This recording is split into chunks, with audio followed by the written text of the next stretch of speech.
otra vez la situación, cada vez peor del corazón. Yo camino todo y veo cada vez que quiero y te espero. Caminando, caminándote, mi calle de quizá yo pueda cambiar. Esperando, esperándote, costumbres argentinas de decir no.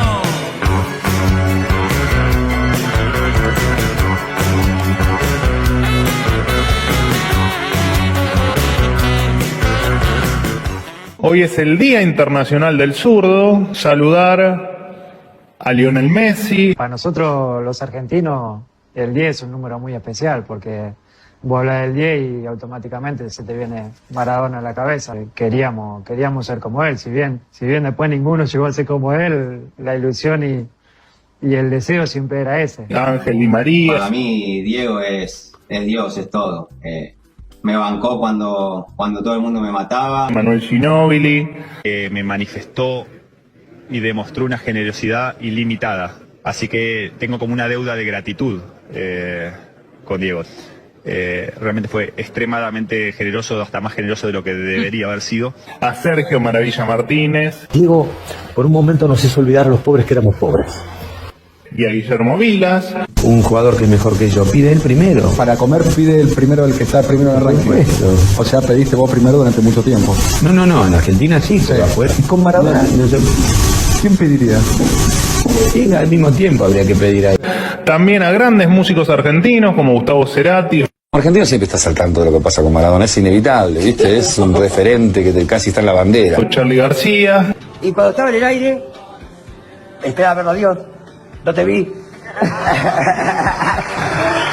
Grandes zurdos que en estos casos sí aportaron a la grandeza de la Argentina. ¿Quién?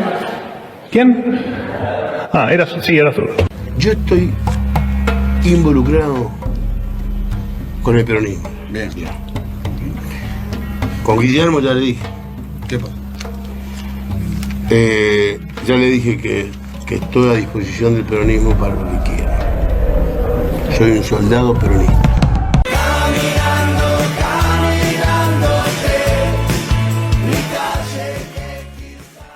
Y comenzamos un nuevo programa de Doctrina y Realidad Justicialista. En esta ocasión estamos con el compañero Martín Ayerbe. Es un gusto, es un honor estar con Martín. Pero antes de empezar a hablar con Martín, quería explicar por qué este programa, por qué la nota con Martín, nota que nos debemos mucho tiempo, pero queríamos hablar del modelo argentino para el proyecto nacional. Y siendo honesto, a la primera persona que yo escuché hablar del modelo argentino para el proyecto nacional, después del general Perón, fue al compañero Alberto Barriaga. Por allá yo tenía unos 20 y algo, en la época que lo escuché a él hablar de eso. Obviamente que el modelo iba a ser lo que reemplace a la Constitución del 49, si no me equivoco. Martín me va a corregir, pero para eso está él. ¿Cómo estás, Martín? Bien, muy agradecido de poder conversar contigo y sobre el modelo argentino, ¿no? Que bueno, muy pocos, como vos decís, han hecho del modelo argentino la bandera de los peronistas y la bandera de todos los argentinos, como en el caso de Guapo Barriaga, de la Academia de Formación de Cuadros del Movimiento Nacional. Y quiero resaltar también que a mí, en mi caso, alguien que me ha insistido con ello es Isia Recalde.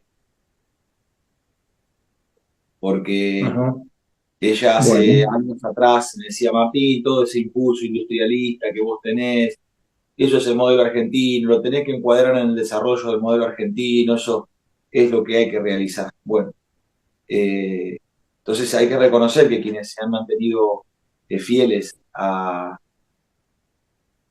al mandato de Perón del 1 de mayo del 74, ¿no? Y lo han llevado Así adelante. es. Barriaga conoció a Perón en vida. En el caso de Isler no, porque tiene mi edad y nosotros somos después de Perón.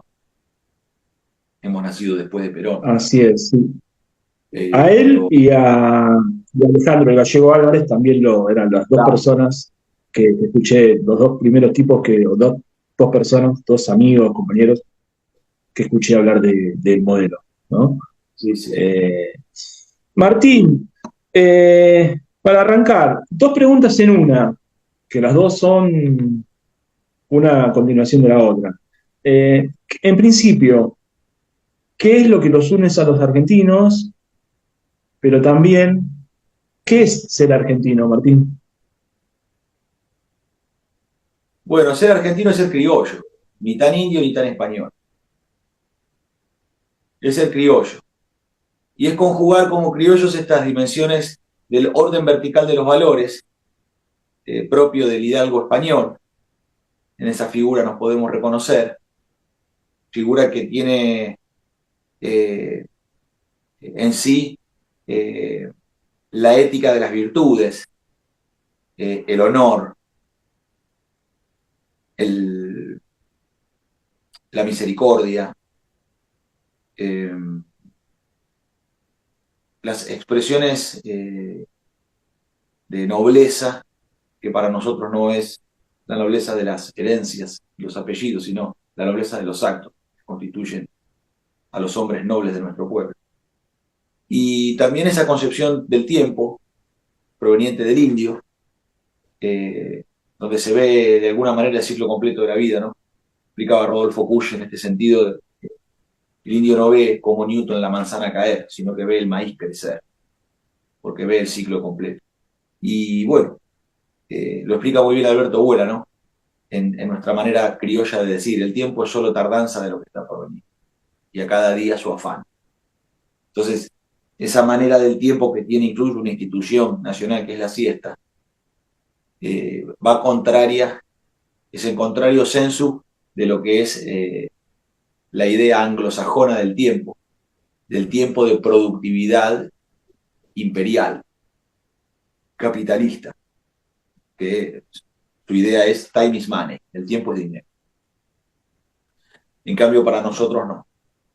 El tiempo que es tardanza de lo que está por venir, y a cada día su. Y eso es un orden psíquico del ser argentino, que no debe ser vulnerado y no debe ser alienado por parte de la concepción anglosajona, que quiere, bajo mandos ocultos, como siempre lo hacen los ingleses, crear un orden contractual y un sistema de organización social basado en un contrato. Y nosotros somos una comunidad nacional, los argentinos. Y esa comunidad lo que comparte son valores comunes.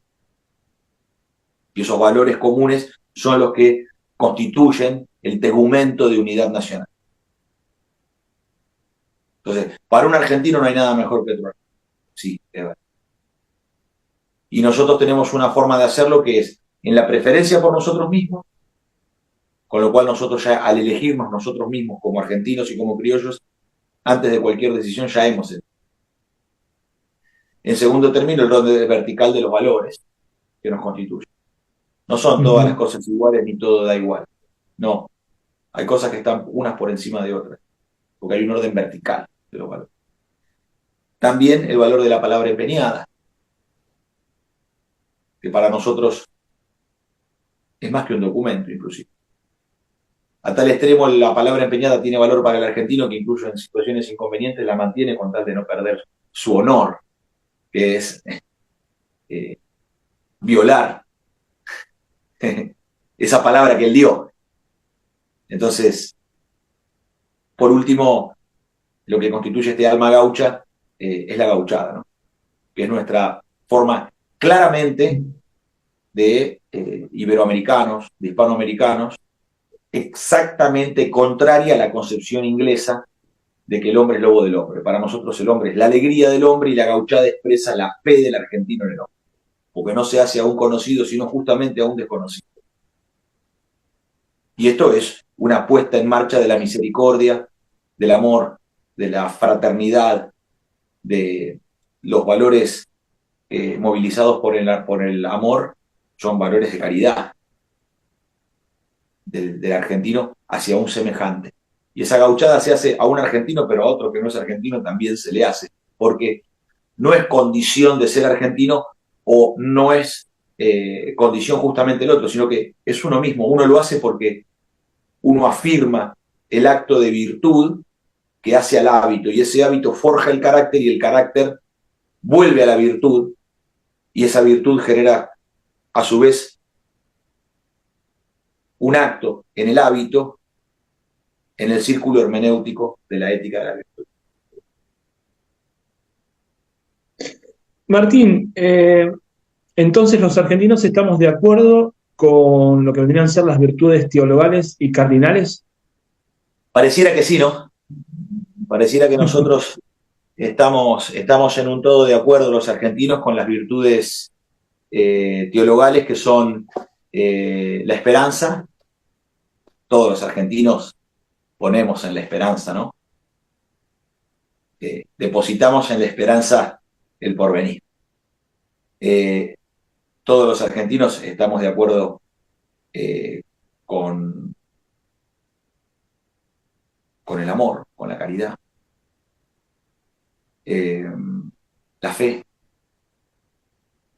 es algo que todos los argentinos creemos en la fe y hacemos respetar la fe.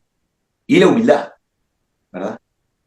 Y la humildad. Nadie es más que nadie, dice el adagio criollo. Nadie es más. Mejor no querer pasar por juez del problema ajeno, el rancho propio está lleno de cosas. Bueno, hay una manera de la humildad que el argentino llama a sí mismo. Y esas son 4 virtudes teologales, ¿verdad?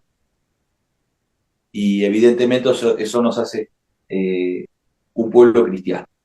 Cristiano en su expresión, en su ethos, en su cultura.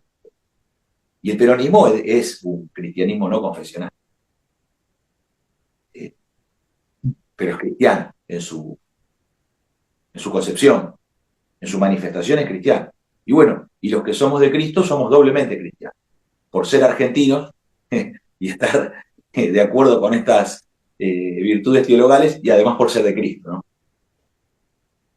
Estamos doblemente afirmados. En este sentido, sí, en este sentido se podría decir que el justicialismo, o sea, la doctrina justicialista, abarca a la doctrina social de la Iglesia, Martín. Bueno, algunos dicen que sí, yo he aprendido lo mismo, a mí me lo han enseñado de esa manera. De hecho, los muchachos de la academia, los guardianes, lo enseñan también así. Cosa que está muy bien, a mí me parece muy bien que ellos lo expliquen desde ese modo. Pero Alberto Huela me ha enseñado otra cosa, que también es digna de conocer, ¿no? Porque es un hombre que ha sido estudioso de la comunidad organizada. Ha estudiado todo el Congreso de Filosofía, que son los 3 volúmenes de todas las ponencias de todos los filósofos que vinieron en el 49 invitados por Perón.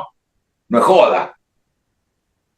Entonces, Huela ha estudiado esos 3 volúmenes donde están compilados todos los trabajos de esos filósofos, y además ha estudiado la comunidad organizada, y especialmente Huela lo que nos ha enseñado es que el capítulo 19 y 20 son aquellos que están escritos de puño y letra de Perón. Lo otro está hecho junto con colaboradores, por ejemplo, y es lógico, porque un hombre que desde el año 43, desde el 4 de junio del 43 hasta el 49, hace 6 años que viene con altas responsabilidades en la conducción de gobierno, bueno, no es un hombre que disponga de mucho tiempo libre. Y escribir requiere de tiempo de lectura, tiempo de contemplación, tiempo de reflexión y finalmente escribir. No es que escribir es así nomás. Entonces, bueno, es lógico que el hombre se haga de colaboradores que van llevando el desarrollo, el despliegue de la idea, ¿no? El conductor da una serie de parámetros de carácter general, y luego, bueno, se va desplegando la idea con los colaboradores. Se hacen así las cosas, es lógico, es natural que así. Ahora firma Perón porque se hace cargo de todo. Se hace responsable de todo. Y los colaboradores, bueno, también trascienden en el tiempo, porque se va adivinando o va quedando en los libros de historia quienes han estado cercanos a él, trabajando en ese aspecto. Algunos dicen que sí. Vuela dice que no. A mí me gusta esta idea que plantea Vuela de que no, de que esto es todo pura creación de Perón. Que la doctrina social de la Iglesia, bueno, está ajustada como la Iglesia ha estado ajustada a los tiempos históricos. ¿Verdad? Sí, sí. Pero Martín, lo de sí, Perón es pura sí, ¿vas a decir algo más? ¿Que es algo de Perón? ¿Que es coincidente con la doctrina social de la Iglesia? Sí, por supuesto. Yo también lo he dicho en infinidad de oportunidades que he tenido reportajes, ajustado a esta enseñanza que he tenido de que la encíclica de León XIII, Rerum Novarum, de 1890, ¿no? Aproximadamente, es la base de la idea de la comunidad organizada. Bueno, puede ser. Pero también me gusta esto que me ha enseñado Vuela, de tomar a Perón como un hombre verdaderamente original, que no quiere decir que todo lo ha inventado, sino que sobre todo lo que ha aprendido y conocido, ha logrado generar un pensamiento propio, con cabeza propia de Argentina. Bueno, esto es un poco también la idea somos los argentinos. Sí, de la ética de las virtudes, ¿no? Que la única posibilidad de ser un hombre bueno es practicar las virtudes y para eso se necesita el ejercicio y práctica cotidiana de la formación de carácter. Así nomás. Y en Perón esto se ve, que es exactamente contrario al proyecto de Immanuel Kant, de la ética de los deberes. Y eso no es menor, porque esa es la actual lucha cultural de este tiempo. Sí, me gustaría un poquito de desarrollo tuyo sobre ese tema, que es un tema interesante para los tiempos que estamos viviendo, ¿no? La ética de los deberes es aquella que plantea Immanuel Kant con su ley universal, ¿no? Buscando el imperativo categórico en el cual todos nos comportemos bajo una ley en la cual todos nos tratemos de manera igualitaria, equivalente.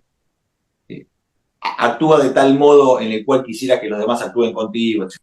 Eso le plantea la ética de los deberes. Pero nosotros planteamos que esa ética de los deberes es una ley exterior y fría al ser. Y además tiene mandos ocultos. ¿Quién decide? Son los deberes. ¿Quiénes son los que atrás están dictando cuál es el deber? Bueno, atrás de eso está el calvinismo y está la idea del contractualismo, el nominalismo y ateo de los ingleses. Nosotros vemos que en la ética de las virtudes lo que hace es buscar, ahora, porque esto no es un tema de la filosofía del pasado, no estamos haciendo historia de la filosofía, estamos buscando aquello que necesitamos los argentinos para liberar nuestra patria de la opresión extranjera, para organizar la comunidad y que podamos vivir como hermanos, en amor fraterno, como pueblo, para que la comunidad organizada cree un campo psíquico del ser en el cual se pueda realizar la nación por la voluntad general de todos los argentinos. No de un grupo, de los dirigentes, de esta idea de castas, de hordas, de orgas, en las cuales se encuentra la Argentina, bajo su arbitrio, sino la idea de la comunidad buscando por venir.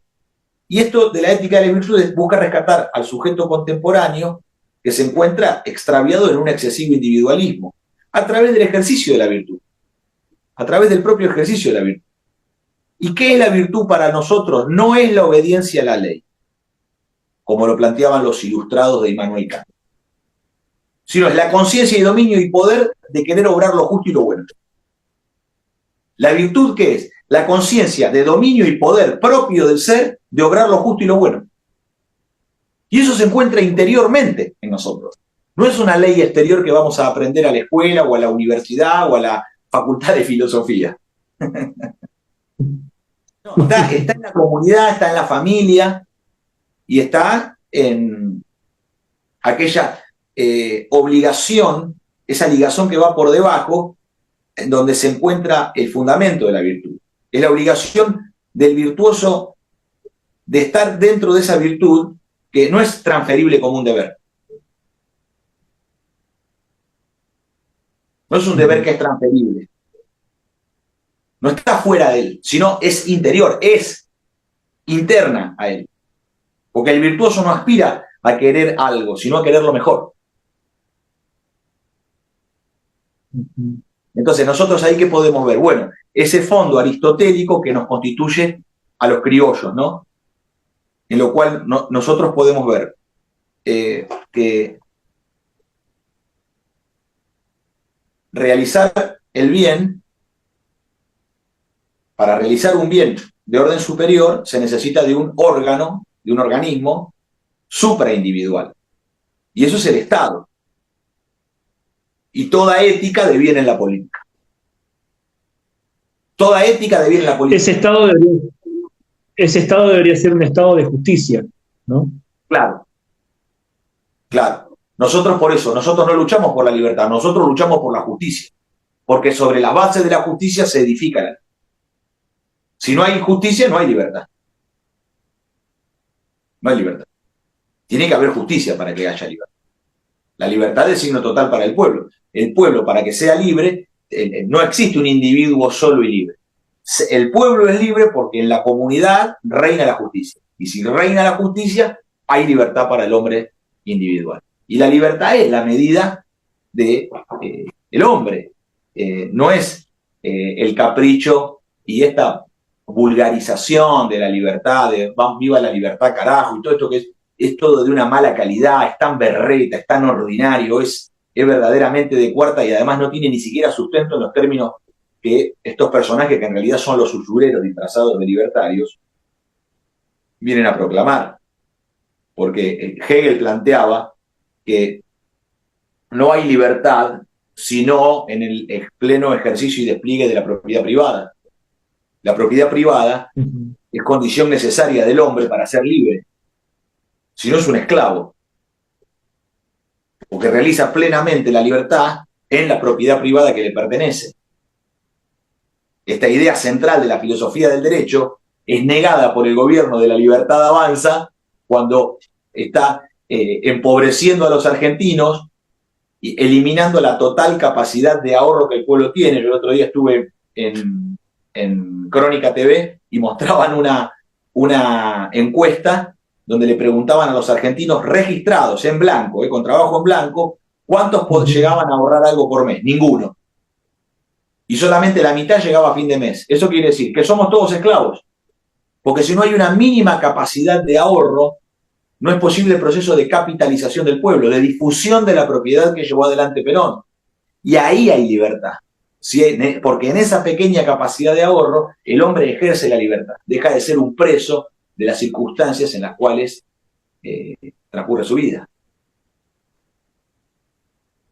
Por eso es importante que nosotros podamos acercar la filosofía del derecho al pensamiento político para poder destrabar todas estas trampas que mantienen atrapada al pueblo argentino y a la militancia dentro de falsedades de todo tipo y todo orden. Sí, hoy esto me pasó a mí, hoy por la mañana tuve que ir a la ANSES con un reclamo que tuve que hacer, y había dos jubilados adelante, ¿no? Y la señora dice adelante mío, dice, bueno, van a aumentar de nuevo el colectivo, pero bueno, acá es barato, en Europa es mucho más caro. Y yo me quedé mirando, diciendo, ¿de qué manera llega a nuestro pueblo? No sé si son los medios o qué es lo que pasa, que esa señora termina diciendo eso, ¿no? Como aceptando esto, como que en realidad nosotros vivíamos bien, pero ahora tenemos que adaptarnos al mundo, ¿no? Una cosa así era, más o menos lo que dio a entender la señora. Y bueno, se repiten tonterías a diario y en todos lados, tratar de justificar cualquier cosa, ¿no? Es la negación tilinga de aquellos que pretenden sumarse a la inteligencia europea. Y es un acto tilingo. Es un acto de tilingo. Porque ¿cuál es el poder adquisitivo del salario de un trabajador europeo? Entonces no hay punto de comparación con las cosas. Entonces por eso la claridad de Perón radica en establecer que la medida es el poder adquisitivo de las cosas, porque bajo el apotegma de que el hombre es la medida de todas las cosas, nosotros pensamos la existencia en esos términos. Entonces, ¿cómo se mide? ¿Se mide en el dinero? No, el dinero tiende a infinito. Y termina siendo un instrumento demoníaco. Ahora, cuando yo mido el poder adquisitivo, lo que observo es la vida real de esa persona, de ese trabajador. Entonces, Perón, ¿cómo establece el jornal, el salario, el día de trabajo, la hora? Dice, bueno, nadie debe trabajar por menos de 1 kilo de carne pulpa por hora. Bueno, pero ¿cuánto vale 1 kilo de carne pulpa? No importa. Nadie debe trabajar por menos de 1 kilo de carne pulpa por hora. Porque hoy estamos haciendo el programa. Y bueno, ¿cuánto vale 1 kilo de nalga, 1 kilo de cuadrada, 1 kilo de bola de lomo? ¿Cuánto vale 1 kilo de pulpa? 1 kilo de cuadril. 9 lucas. 8, 9, 10 lucas. Depende en qué barrio compre. Sí. Bueno, nadie tiene que trabajar por menos de 8 lucas. De 8.000 pesos. Esto lo estamos diciendo hoy, pero si yo dijera hoy 8.000 pesos, el mes que viene, con la disparada de evaluatoria que va a tener Milei, va a decir, pero Martín habla de... Martín es un miserable, quiere ser presidente de la nación y no va a pagar con cuánto. No va a pagar. Al final es un explotador igual que Milei, van a decir. Entonces, hablar en pesos argentinos, bueno, si no está ajustado con la fecha, ¿viste? Si no le pones la fecha al video de cuando te dijo, ¿viste? No tiene mucho... Entonces hablamos de dos maneras. Sí. Si hablamos de divisas constantes, por eso usamos la referencia del dólar. Que eso más Martín, Martín, te escuché decir sobre el darse cuenta, ¿no? En aquel encuentro entre Martín Fierro y Cruz, si no me equivoco, ¿no? Sí. Es de esto, ¿no? Lo que se trata. Es de darse cuenta, ¿no? Sí. El taumazo, decían los griegos, taumazo, darse cuenta. Valoraban más el darse cuenta que la erudición. Porque en filosofía lo importante es darse cuenta. Y en la vida es importante darse cuenta. Y lo que ocurre en el encuentro de Tadeo Isidoro Cruz y el gaucho Martín Fierro es que Cruz, cualquier destino es bueno, pero todo hombre debe acatar el que lleva interiormente. Y hay un momento de la vida en donde uno marcha al encuentro consigo mismo. Y eso se da en ese entrevero, en esa noche fatal de ese entrevero, donde Cruz por primera vez escucha su verdadero nombre y ve su verdadero rostro. Y lo ve en el otro. Lo ve en el otro. En el otro se ve a él. Él se encuentra en el otro. Y encuentra su destino americano. Él encuentra en su encuentro con Fierro a sí mismo. Él se da cuenta que el otro es él. Porque él también fue un gaucho matrero. Él también fue perseguido y él también peleó en la frontera norte, a veces para su provincia, a veces en contra de su provincia, en el régimen de Leyva, que en esa extensa guerra civil que tuvimos los argentinos entre unitarios y federales. Y él encuentra que el otro es él, y por eso se pone bajo el signo del coraje, porque es el signo del coraje lo que despierta esto en Cruz. Dice, Cruz no consiente el delito que se mate así un valiente. No lo conoce a Fierro. Solamente él está informado de que ha cometido 2 crímenes. Contra un negro en un lupanar y contra un vecino del partido de Rojas. Y él como comisario rural tiene la orden de ir a capturarlo. Y en el signo del coraje le encuentra la dignidad, que es la dimensión humana que nos hace a todos iguales, que nos equipara a todos en dignidad. Somos todos iguales en dignidad humana. Naides es más que Naides. También porque somos hijos del mismo creador, ¿no? Entonces, somos todos hijos de Dios y eso también nos hace. Y cuando esos dos, después de desparramar la partida, se miran por primera vez como hermanos a los ojos, es cuando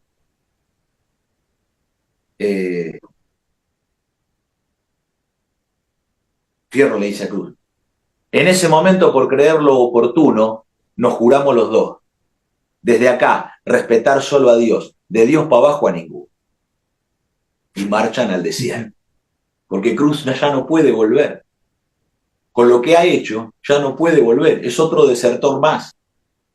Claro. Vuelve a la misma condición de la que estuvo hace 20 años y en la cual se encuentra Fierro. Y en esa condición en la que se encuentra, ella no puede volver y ha perdido el rancho, el hijo y la mujer. Pierde todo en ese gesto heroico, que lo constituye en su verdadera y definitiva identidad. Cruz es Cruz a partir de ahí y pierde todo. Pierde todo aquello con lo cual él consideraba que era feliz. Pero evidentemente algo faltaba más para completar finalmente el cuadro de su existencia. Bueno, nosotros los peronistas queremos que las penurias que sufren nuestros gauchos no los lleven a esas decisiones fatales. Porque podemos vivir como hermanos sin esos enormes sacrificios que esos hombres tuvieron que hacer. No deseamos que eso sea así. Lo ponemos en el justo valor que merecen nuestros héroes. Porque en el camino de nuestros héroes, el pequeño sacrificio de los héroes es aquel que permite la realización total del pueblo, de la comunidad. No buscamos que se sacrifique el pueblo. Martín, ¿está estático el movimiento nacional? No, nos estamos moviendo, estamos en movimiento. Y en esto me gusta también recordar una conversación que tuvimos con Alberto Huela viajando a Tucumán, donde estuvimos trabajando una semana muy intensamente. Fíjate, tomamos contacto con alrededor de 500 militantes en Tucumán. ¿Jugaron a la taba? Jugamos a la taba. ¿Le ganaste? Jugamos a la taba. No, ¿cómo le voy a ganar a Abuela, que es el presidente de la Asociación Argentina de Taba y el campeón? El actual campeón. No le gané. No le gané. Pero nos divertimos mucho, la pasamos muy bien jugando a la taba, reúne la familia, pasa el tiempo de una manera hermosa y además se va charlando en la taba, no es que solamente se juegue nada más, se juega, se charla. Bueno, pasan un montón de cosas muy lindas que hay que jugar para darse cuenta, no es algo que yo te pueda contar y relatar, es algo que hay que hacerlo. Hay que jugar a la taba y se va dando. Ahora, este sábado vamos a jugar en La Plata, en el club de Lumpen TV. Y bueno, 200 y pico de hombres en Luz y Fuerza, 70 hombres en Alberdi, unos 60 hombres en Famaillá, lo mismo en Tafí Viejo, unos 70 militantes, bueno, todo eso, más las reuniones así más particulares que tuvimos en bares, en café. Hablamos con muchos tucumanos. Vos fíjate que estuvimos unos 5 días con Alberto allá y fue muy intensa la actividad. Y así en todo el país está ocurriendo y yo veo que el movimiento nacional, como así lo hablábamos con Alberto en el viaje, ¿no? Scalabrini, desde la esquina de Corrientes y Esmeralda, lanza su tesis, El hombre que está solo y espera. Doll, tremendo libro. Ramón Doll, otro hombre del pensamiento nacional, dice, no, eso que dice Scalabrini no es. El hombre no está solo ni espera, el movimiento nacional está, lo que pasa es que es subterráneo, pero el movimiento nacional tiene un orden telúrico que ya va a aparecer, lo que pasa es que Scalabrini mira todo desde la esquina de Corrientes y Esmeralda. Se armó un despelote bárbaro. Entonces parece que Scalabrini lo reta a duelo, lo reta a boxear, y dice, no, vete a boxearme más. Scalabrini es boxeador, es muy atlético, y Doll le dice, le acepto, pero a cuchillo, a primera sangre. Y bueno, vistean, Scalabrini lo corta, y ahí nomás termina, primera sangre. Y bueno, finalmente terminan siendo muy amigos los dos. Ahora, Doll le ganó. Porque Doll tuvo razón. Porque esa idea o esa imagen que Scalabrini proyectaba del hombre que está solo y espera, en realidad, que estaba solo y esperando era él. O viste como dice Jaureche, ¿no? Que él también se ve sorprendido porque ve las columnas de los trabajadores que vienen de los talleres, que vienen del conurbano bonaerense y se encuentra con algo que está fuera de su propia planificación e imaginación, ¿no? Jaureche mismo lo dice también. La patria sublevada, ¿no? Bueno, entonces hay que ver que pareciera que Dol tuvo razón, que su idea venció. Y yo creo que el movimiento nacional es una fuerza telúrica de los argentinos que en algún momento tiene una manifestación que nadie de nosotros puede decir va a ser tal día. Martín, por una cuestión de tiempo, seguimos en el próximo bloque, ¿te parece? Sí, dale. Vamos a un corte y ya estamos regresando con Martín, que nos va a seguir contando sobre lo que él cree, que en realidad el movimiento nacional no está estático, está en movimiento, pero yo le voy a agregar después una pregunta más, que esa pregunta tiene que ver con el futuro del movimiento nacional. Pero vamos a una pausa y ya regresamos, con más doctrina y realidad.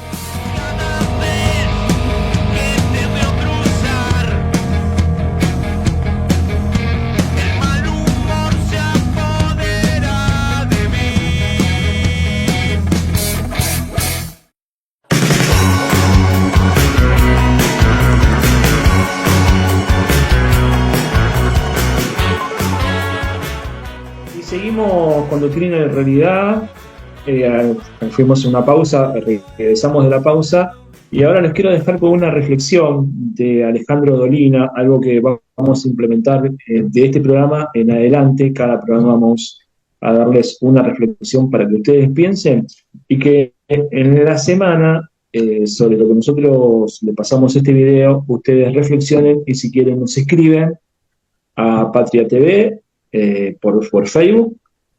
Ahí en los comentarios nos dicen qué es lo que piensan. Bueno, los dejamos con lo que dice Alejandro Dolina sobre el peronismo. Lo que flotaba en el aire era que la sociedad de consumo era una desgracia y que de algún modo había que tratar de no pertenecer a ella. Entonces la gente que pasaba por la calle, estoy hablando del hipismo, los muchachos de tu edad pasaban, te saludaban, amor, paz, no está mal como mensaje. Eso no está ahora. Flotan en el aire unas ideas mucho más individualistas y que tienen que ver con la prosperidad, tienen más que ver con una moral burguesa. Si sos próspero, todo está bien. Distinta es la moral heroica, donde si eres valiente, todo está bien, y distinta es la moral de lo empático, del amor, donde todo no puede estar bien si el otro también no lo comparte. Donde no existe poesía hasta que no la lea el otro. Y donde no existe felicidad hasta que todos no sean un poco felices. Y continuamos en Doctrina y Realidad justicialista. Continuamos con el compañero Martín Ayerbe. Y Martín, nos estabas desarrollando por qué el movimiento nacional está precisamente en movimiento. Y yo te había agregado a eso sobre el tema del futuro del movimiento nacional. Pero bueno, esto me gustaría que me lo expliques vos. Y quisiera agregar también dentro de esta pregunta, hablando del modelo argentino para el proyecto nacional, ¿cuáles deben ser los campos en los cuales se debe trabajar sobre el modelo argentino para desarrollarlo en territorio, ¿no? Bueno, muy bien. El movimiento nacional está vivo, está en movimiento, numéricamente va a tener una expresión multitudinaria un poco más adelante. Las cosas llevan su tiempo de maduración y hay que concebir así porque ese es el verdadero pensamiento americano, el pensamiento de maduración. No hay que dejarse llevar por todos estos pedidos de urgencias de aquellos que nos mantienen hace 50 años de urgencia en urgencia. Hace 50 años, en este ciclo de decadencia nacional al cual nos ha llevado la dirigencia política argentina, donde se salta de urgencia en urgencia. Todo el tiempo se vive en urgencia. Entonces, nos quieren convertir a todos, al pueblo argentino, en menesterosos, que tenemos que estar siempre atendiendo alguna cosa con mandatos que dan estos patroncitos de la política, que no conducen nada. Lo único que hacen son dar órdenes. Entonces, el movimiento nacional yo lo veo que se organiza por lo menos en los términos de las conversaciones que estamos teniendo con los gremios. Yo estuve reunido el día de hoy con el gremio de la fraternidad, estuvimos en La Plata conversando con un grupo de unos 25 delegados, hablando sobre transporte multimodal, sobre empresas del Estado, sobre la necesidad de crear una corporación de transporte del Estado argentino, bajo el plexo jurídico de la ley 20705 y 20558 de sociedades y corporaciones del Estado, de dominar el flete marítimo y de que a partir del negocio del mar y el comercio exterior, esto permitiría el financiamiento de la reconstrucción ferroviaria, a partir de la producción, de la fabricación de material ferroviario nacional. Bueno, son todas ideas confluyentes en las cuales no es que los muchachos están de acuerdo con nosotros porque nos han escuchado y a partir de ese momento... No, ellos ya piensan así. Nosotros ya pensamos así, ellos ya piensan así, lo que faltaba era que nos encontráramos. Y esta es la gran tarea del movimiento nacional en este momento. Reencontrarnos, reunirnos en una común unión, una comunión de los nacionales, reunir las lanzas de los nacionales. ¿Por qué? Porque cuando nosotros estamos llamando, hoy me lo decía un compañero, cuando nosotros estamos llamando a la reunión de los nacionales y a crear o a recrear 100.000 predicadores, lo que estamos planteando es que esos 100.000 predicadores a los cuales estamos apelando quizás ya existan en el pueblo argentino. Hoy me lo decía Sebastián de Cabo, que es un compañero de la fraternidad, que me decía, quizás esos 100.000 predicadores ya están, Martín. Entre todos nosotros están. Bueno, puede ser. Ahora, ¿qué necesitan? Organización y conducción, ¿a través de qué? De un proyecto. Y ahí está la tarea del modelo argentino. Porque una pregunta se contesta con la otra. Entonces, el modelo argentino, ¿qué nos dimos cuenta nosotros? Que probablemente debe haber sido nuestro único acierto político. Nuestro único acierto político es haber entendido de que el modelo argentino no es solamente un llamado a la unidad nacional por parte de Perón el 1 de mayo de 74 frente a la Asamblea Legislativa, sino que es el continente político de edificación. Porque ahí es donde nos tenemos que presentar, como decía Perón, en los consejos para el proyecto nacional, con los espíritus y las manos desarmadas, para que la agresión sea reemplazada por la idea, y la idea sea la única arma de lucha entre argentinos, porque para un argentino no debe haber nada mejor que el proyecto. Entonces eso nos tiene que unir a los argentinos en la edificación de un proyecto. En lo cual, esto es no solamente la unidad de los peronistas y del movimiento nacional, que no solamente se constituye con los peronistas, sino con los nacionalistas, porque hay quienes hacen mayor hincapié en la figura de Rosas. Yo el otro día estuve reunido con un hombre que tiene la edad de mi padre, que podría ser mi padre, y él hacía, el acento lo ponía en Rosas, no en Perón. Pero eso no nos separa. Para nada. Lo mismo que aquellos que son de Hipólito Yrigoyen. O los que son de San Martín, o los que son de Belgrano, que en la figura de Belgrano encuentran una figura de unidad nacional. Bueno, el asunto es la reunión de los nacionales. La reunión de los nacionales. Y el modelo argentino es el continente donde tenemos que edificar, porque participando en los consejos para el proyecto nacional es donde se va a determinar aquellas que son la causa del pueblo, que tiene que constituirse en razón de Estado. La causa del pueblo argentino tiene que constituir la razón del Estado. Porque el Estado tiene que ser la fiel representación del espíritu del pueblo. Porque tiene que ser un instrumento que esté en función de el espíritu del pueblo argentino. Entonces, los argentinos estamos de acuerdo con que tenemos que tener ferrocarriles, que los ferrocarriles son muy importantes para nosotros, ¿verdad? Que hacen a la integración territorial, que hacen al orden federal de integración política del país, que hace a las comunidades que requerimos de un transporte de cargas y de pasajeros que sea barato, que sea confiable, que sea seguro, como lo es el ferrocarril. Bueno, todos estamos de acuerdo. Y todos estamos de acuerdo que los ferrocarriles tienen que estar bajo la órbita del Estado argentino. Ya conocemos cómo es el proceso del ferrocarril en manos de los ingleses antes de Perón y el ferrocarril destruido por los norteamericanos a partir del Plan Larkin en 1968, en 1962 en adelante, hasta el desguace total y la parálisis con Menem en la década del 90. Ya conocemos cómo es ese ferrocarril en manos privadas y extranjeras. Entonces hay que volver al orden natural, que es que los ferrocarriles tienen que estar bajo la conducción del Estado, porque es una herramienta de fomento del ferrocarril y de conquista territorial. Si nosotros necesitamos que con los ferrocarriles podamos llegar desde Río Negro hasta Santa Cruz, en el río Gallegos, y desde el yacimiento Río Turbio en Santa Cruz hasta Palpalá, hasta Altos Hornos Zapla, en Jujuy, pegado a la Ruta 40 en la cordillera de los Andes, esa obra, ¿qué empresa privada estaría interesada en realizarla y prestarle servicio? Si todavía no hay carga ni pasajero. Bueno, pero justamente por eso, porque es un instrumento de desarrollo y de fomento. Ahora, una vez que haya movimiento, ¿qué? Lo vamos a entregar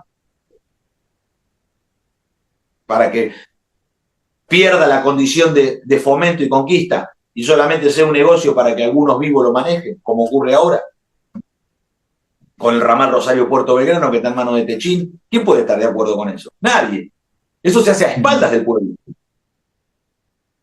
O los dirigentes políticos que vienen gobernando los últimos 50 años le explican al pueblo argentino que el ramal Rosario-Puerto Belgrano, que une la terminal de Rosario con el puerto de Bahía Blanca de Aguas Profundas, es un ramal ferroviario que está en manos de Techín y que Techín no permite que nadie lo use y que ellos lo utilizan para deprimir y tener la línea pisada y que nadie más la utilice, y todo el transporte se realiza por camino. ¿Se explica esto? ¿Se da cuenta el pueblo argentino? No se explica un carajo. Destruyeron la conexión ferroviaria con el puerto de Quequén y lo hicieron adrede. ¿Para qué? Para que todas esas cargas pasen a los caminos. Techín ha desmantelado el ferrocarril que tenía concesionado y ha desmantelado las entradas a los puertos para parchar tramos de la línea. Han cometido lo que llaman muchos ferroviarios un ferrocidio. Han destruido adrede. Lo mismo que el senador del Frente de Todos, del kirchnerismo, Urquía, de Aceitera General Dehesa, que tiene el nuevo Central Argentino bajo su operatoria. Entonces resulta que el ferrocarril, que tiene que ser de los argentinos, no está en manos del empresario Urquía, que es senador del kirchnerismo. Y que bueno, no hay que dejarlo, ¿viste? Porque si no le haces el juego a la derecha. Es una cosa de loco. Entonces esto ha llevado ¿a qué? A estragar el pensamiento de la militancia. Y eso es lo que a veces puede uno encontrarse y decir, qué mal que está el movimiento nacional.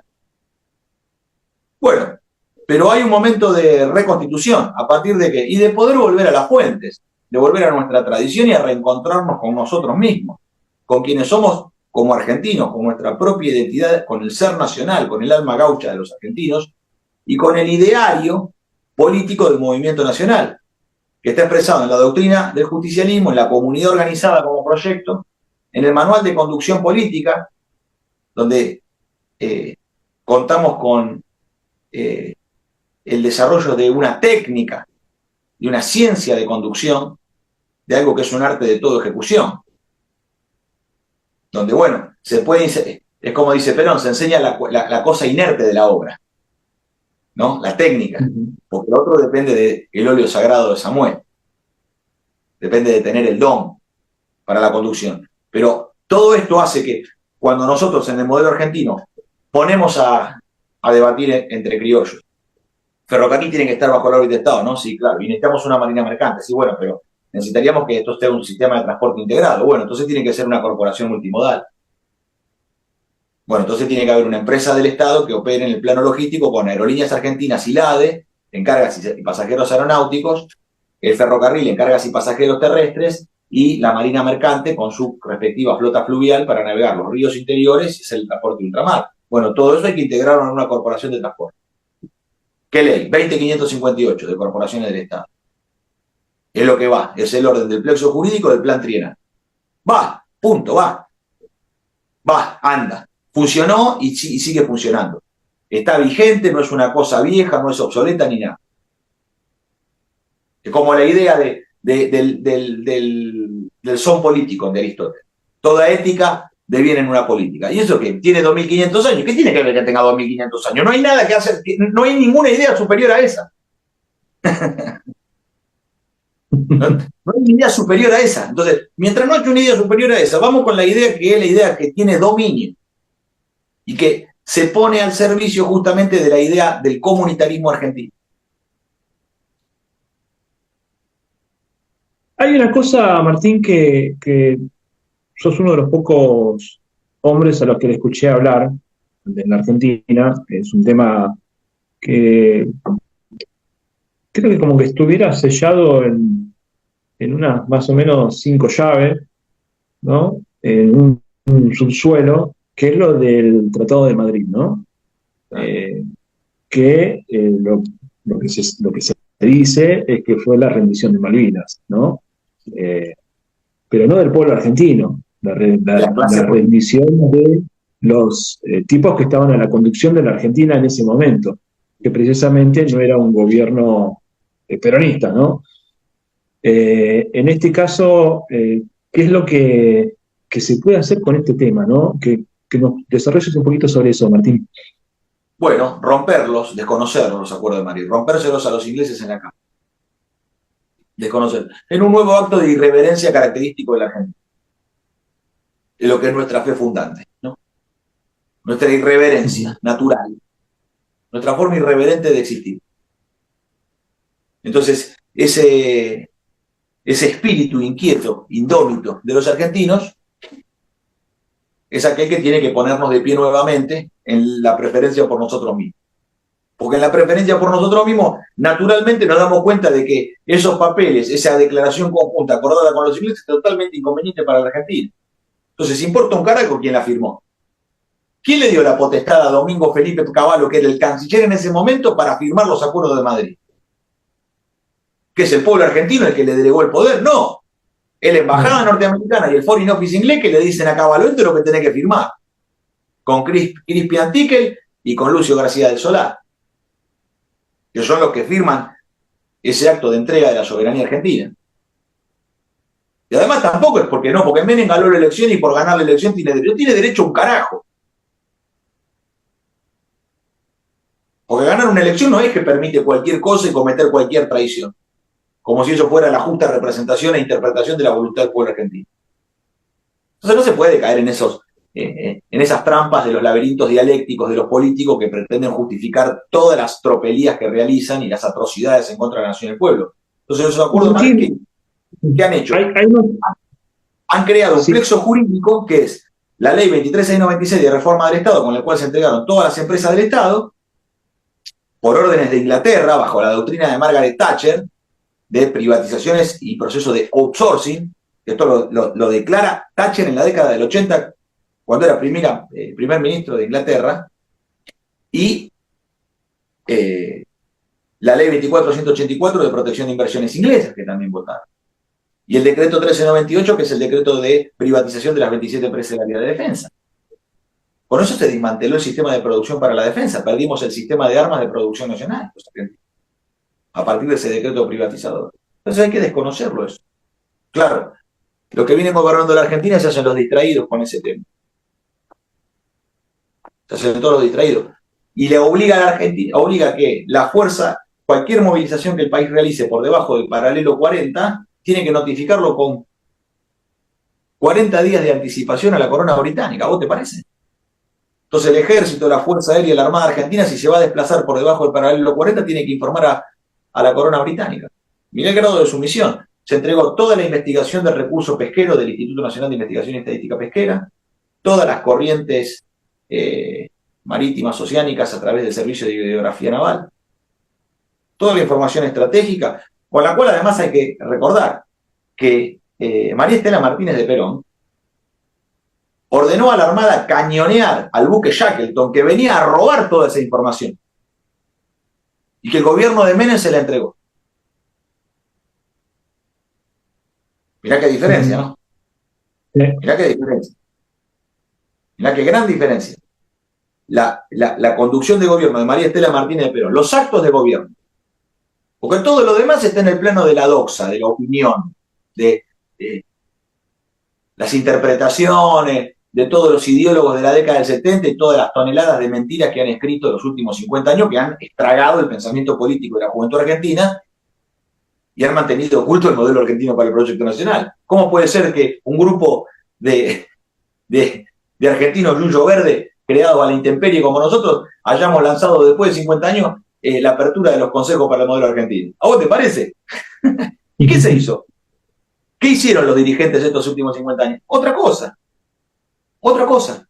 Otra cosa. El modelo argentino no. Otra cosa. Otra cosa que esto, lo que han dejado.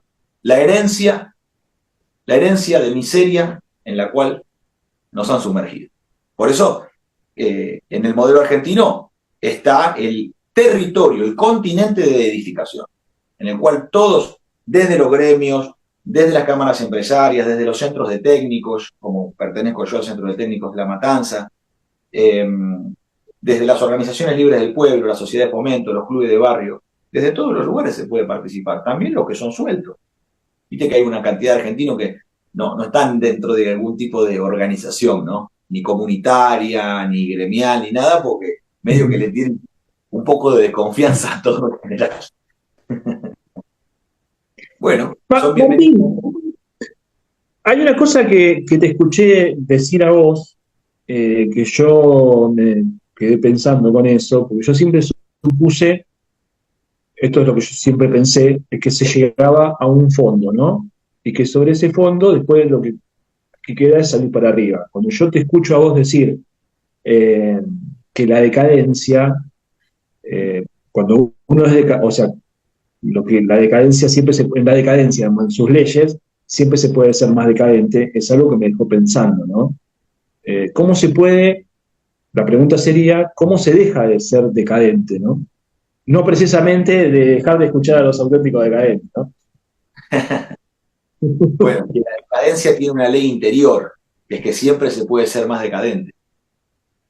La decadencia es una caída infinita. Es la ausencia del bien y la virtud, la decadencia. La decadencia es la ausencia del bien y de la virtud.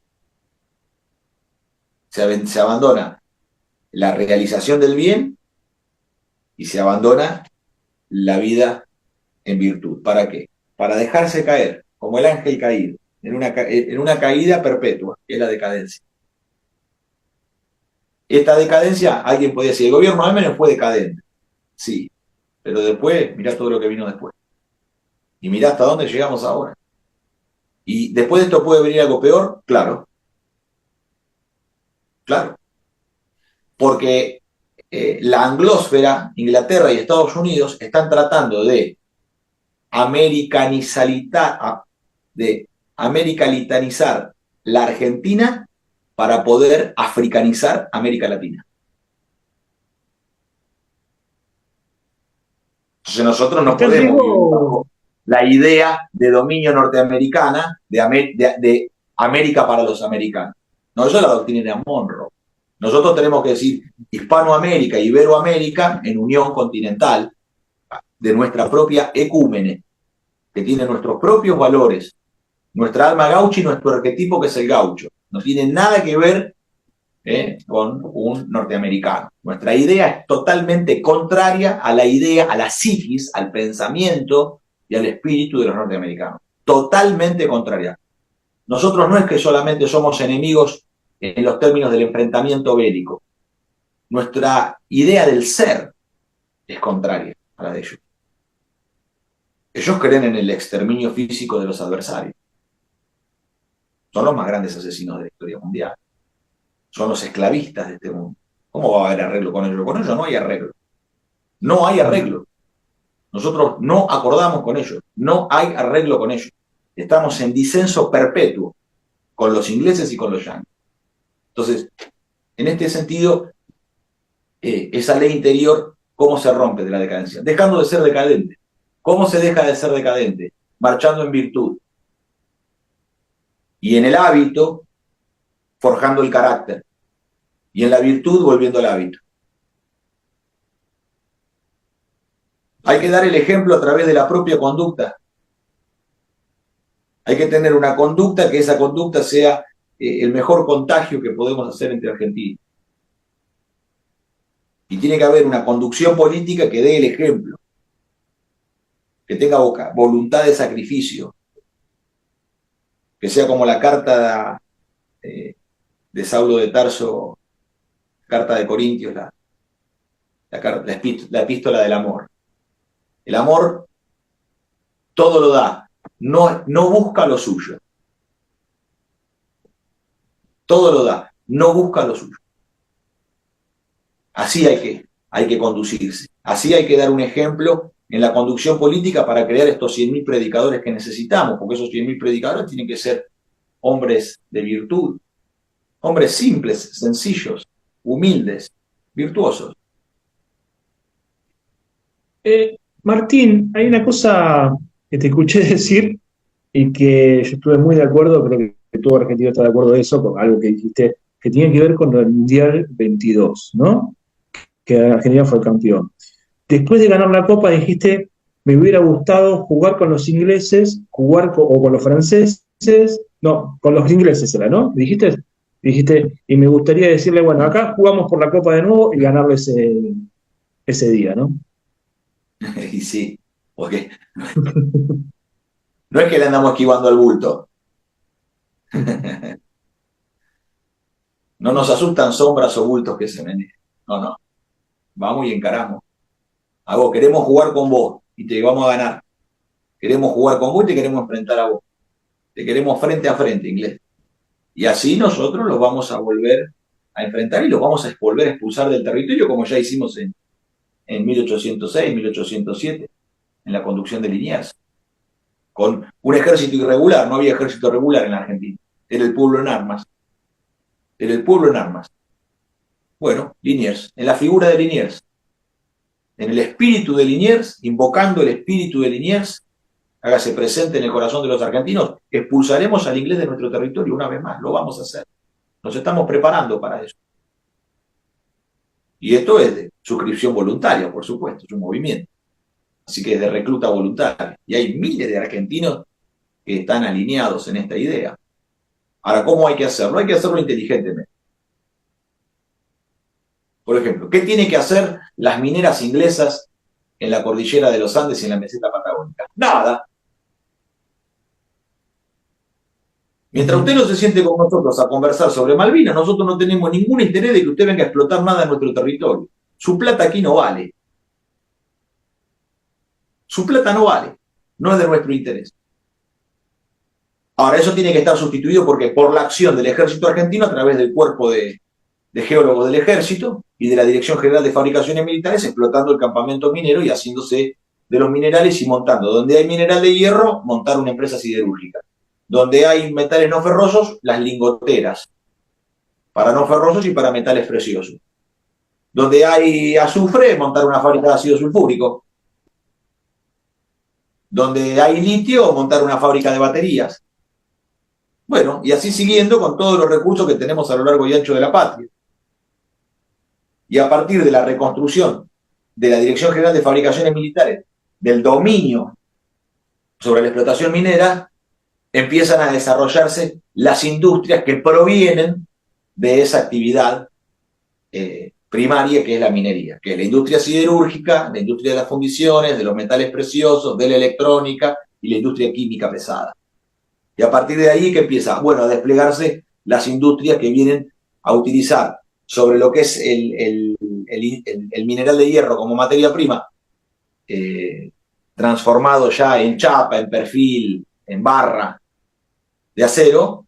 Bueno, es la industria metalmecánica que utiliza de insumo, de materia prima, la chapa. O la industria de la construcción que utiliza los hierros y perfiles, las barras para la construcción. Así hay que edificar la Argentina y eso permitiría que sobre esa base de planificación estratégica de fabricaciones militares, nosotros podamos tener, gracias amor, nosotros podamos tener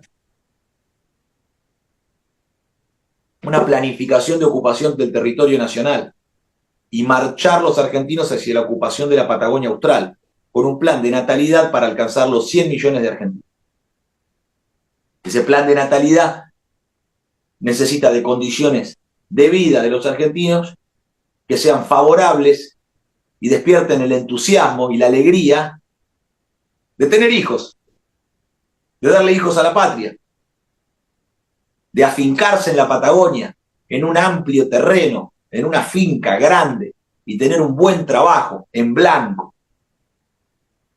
a planta permanente, con estabilidad laboral, con 2 buenas camionetas, una para él y una para ella, y porque él va a ir a trabajar capaz que al campamento minero, al campamento petrolero, al campamento forestal o alguna fábrica, y ella va a hacer sus otras cosas.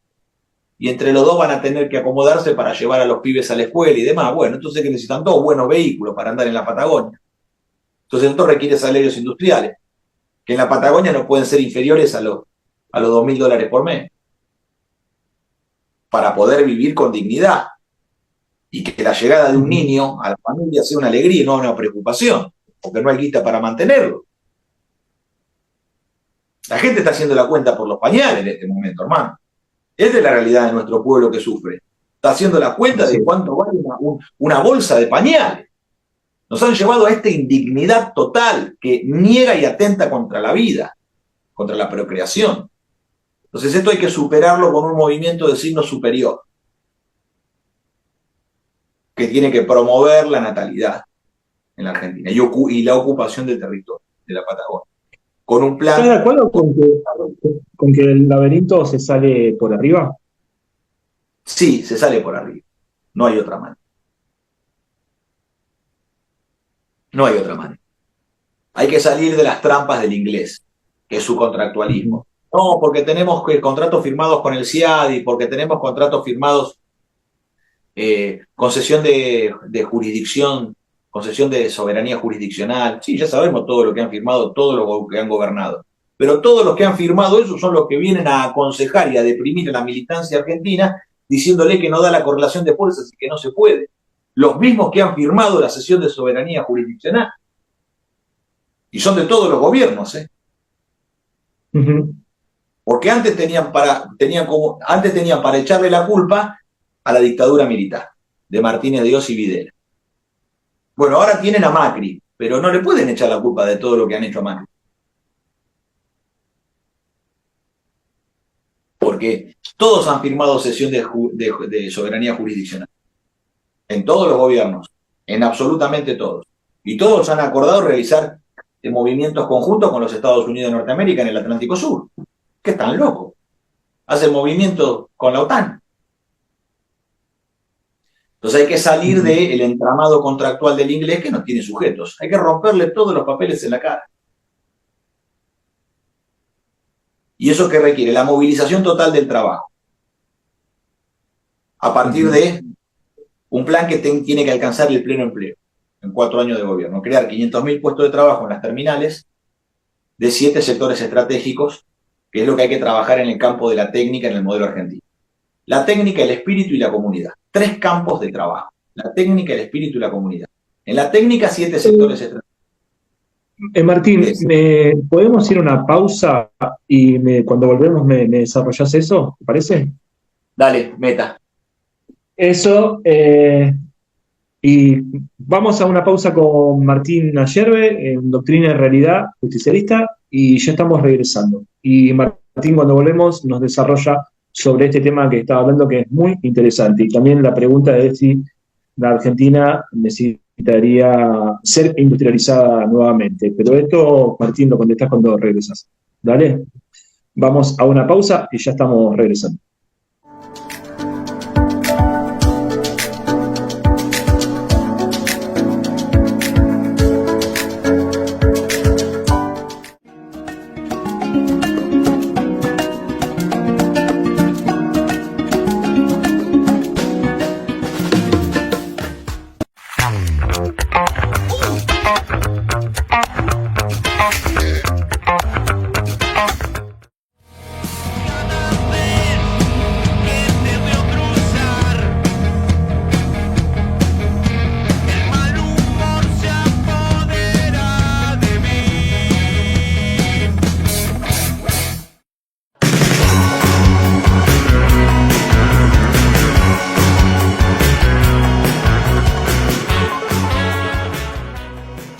Continuamos en Doctrina y Realidad Justicialista, continuamos con Martín Ayerbe, que nos está acompañando en este programa. Y Martín, estabas desarrollando sobre lo que fue en algún momento se le dijo el 50-50 sería, ¿no? El 50-50, ¿no?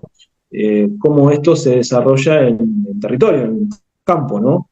Y me gustaría que nos expliques esto y cómo la Argentina puede volver a ser un país desarrollado desde el punto de vista de la industria, ¿no? Teniendo en cuenta que Argentina estuvo entre las primeras potencias del mundo, allá entre los años 45 y 55, ¿no? Sí, la Argentina se había sumado al concierto internacional a partir de su rápido desarrollo industrial con Perón, y ya en la década del 70, cuando Perón reúne la Corporación de Empresas Nacionales, se constituye en el 15º holding del mundo occidental. Estaban las multinacionales de Francia, de Estados Unidos, de Inglaterra, de Italia, etcétera, y número 15 estaba acá, con la Corporación de Empresas Nacionales. Entonces, eso reunía las fábricas militares, la Comisión de Energía Atómica, astilleros y fábricas navales del Estado, la industria siderúrgica de Altos Hornos Zapla, SOMIS, etc. ¿Cómo es posible que nosotros volvamos a tener la posibilidad de realizar un proceso de industrialización de escala y de penetración tecnológica donde nosotros podamos tener dominio sobre la tecnología y no ser meramente compradores, importadores de cosas que piensan, diseñan, fabrican y nos venden otros? Porque el que se entrega mansamente a una técnica extranjera es el mismo que se entrega a una religión extranjera. Y la técnica no tiene neutralidad. Entregarse a la técnica significa que primero entregaron el alma. Y eso es la entrega al paquete tecnológico de Monsanto, totalmente inconveniente para el país. Ha quebrado a miles de productores y ha logrado el mayor ciclo de concentración de la tierra en el siglo XXI. Porque lo vuelve dependiente financieramente de ese paquete tecnológico. Entonces termina siendo un preso del banco. El tipo pasa más tiempo en el pueblo y con el banco que dedicándose a las labores rurales, que es de lo que él entiende, su oficio, su incumbencia. Entonces ha logrado un enorme proceso de concentración de la tierra, y fíjate que se da al revés, ¿no?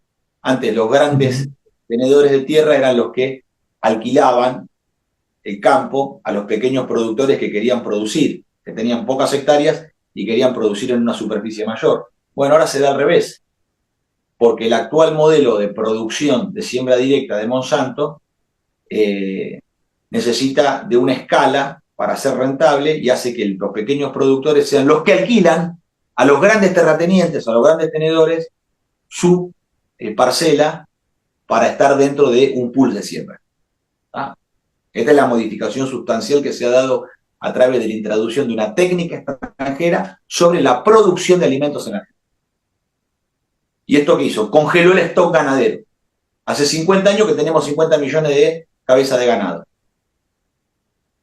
cuando hoy tendríamos que tener 200 millones de cabezas. Ser una potencia ganadera. Y en vez de vender soja a 50 centavos de dólar el kilo, vender carne a 5 dólares el kilo. En vez de vender soja a 50 centavos de dólar el kilo, vender carne a 5 dólares el kilo.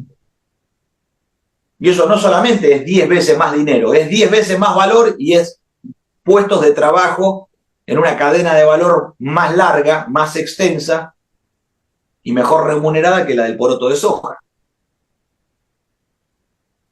Que del poroto que se puede hacer, y se puede hacer aceite, y después, bueno, los residuos de ese aceite, que es la torta, el pellet y todo lo que queda después del prensado, harina. Termina ahí, es una cadena corta de valor. Ahora la cadena de la carne es mucho más extensa. Porque justamente incluso hasta el grano, hasta la producción de grano, es insumo para la producción de ganadería. Entonces, nosotros en el campo del desarrollo agropecuario argentino, nosotros tenemos que ir hacia la creación de una marina mercante que defienda los precios internacionales de nuestra producción, una reconversión hacia una agricultura regenerativa que nos permita a nosotros reconquistar la producción con tecnología propia y a partir de la rotación y fomentar la producción ganadera. Al fomentar esa producción ganadera y al cargar en una bodega nacional, nosotros nos vamos a apoderar de la renta comercial del comercio exterior. Porque hoy la multinacional se queda con un tercio, el otro tercio se queda el gobierno y el productor vive en un tercio. Es el que produce, el que corre todos los riesgos y solamente vive dentro de un tercio del precio final. Entonces, ¿nosotros qué tenemos que hacer? Para bajar las retenciones hasta eliminarlas, tenemos que hacer crecer la bodega nacional de transporte. Y ese renglón fiscal con el cual quieren arreglar todo, porque no tienen otra idea que el de las retenciones, que es un impuesto, y sostener toda la estructura del Estado a partir del impuesto a las exportaciones, bueno, ese renglón fiscal reemplazarlo por la renta comercial mediante la nacionalización del comercio exterior. Y un paquete tecnológico argentino producido por el INTA y por las cooperativas de productores, que den semilla, que den fertilizante, que den barbecho químico. Y además ya se ha demostrado en Tres Arroyos, en Lincoln, en Santa Fe, en el sur de Córdoba, que hay una producción agrícola no dependiente del paquete tecnológico de Monsanto y que alcanza rindes muy similares, pero la rentabilidad del productor es mucho mayor porque no depende de la compra de todos esos insumos.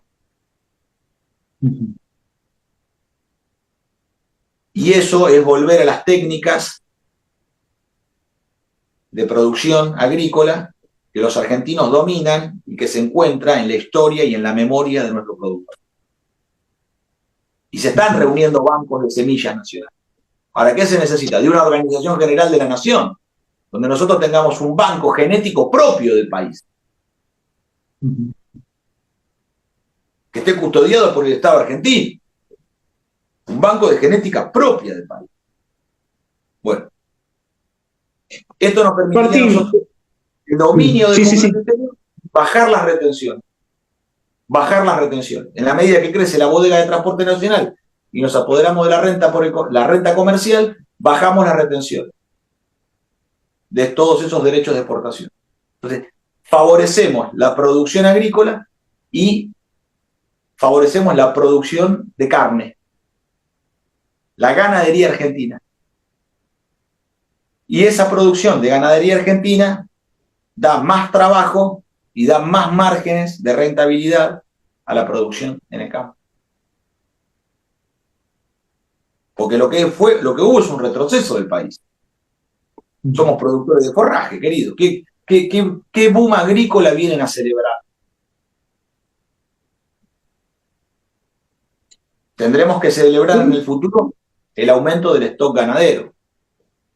Con respecto al tema de las hidroeléctricas y el tema de las fábricas militares, que hoy, digamos, atrás de la operación Alberto Fernández y todo esto que hacen los medios, se esconde el intento que tiene el gobierno de privatización de estos lugares, ¿no? Que son, para el desarrollo de la nación, son muy importantes, ¿no?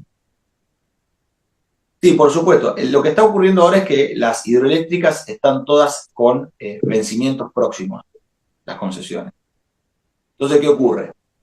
Como los vencimientos coinciden también con una etapa donde tienen que entrar en la reparación de media vida, muchas de ellas.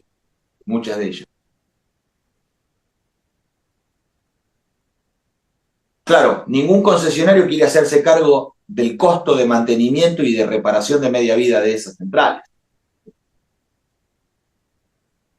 Entonces, ¿qué quieren hacer? Entregarla, que se haga cargo.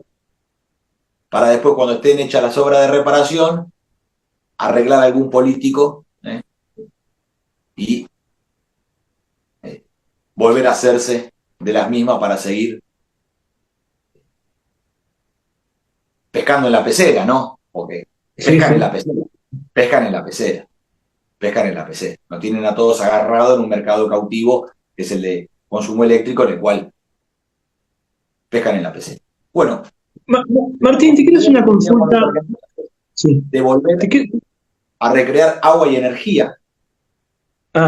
Sí. Y dominar completamente las cuencas,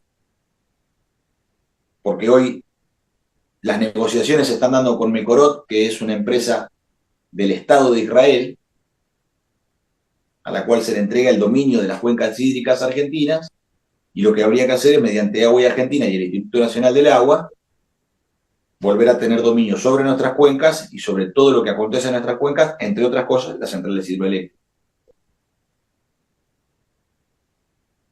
Volver a la idea del Estado empresario, que es lo que hizo grande a la nación, porque es una idea de concepción de defensa total de nación y pueblo en armas.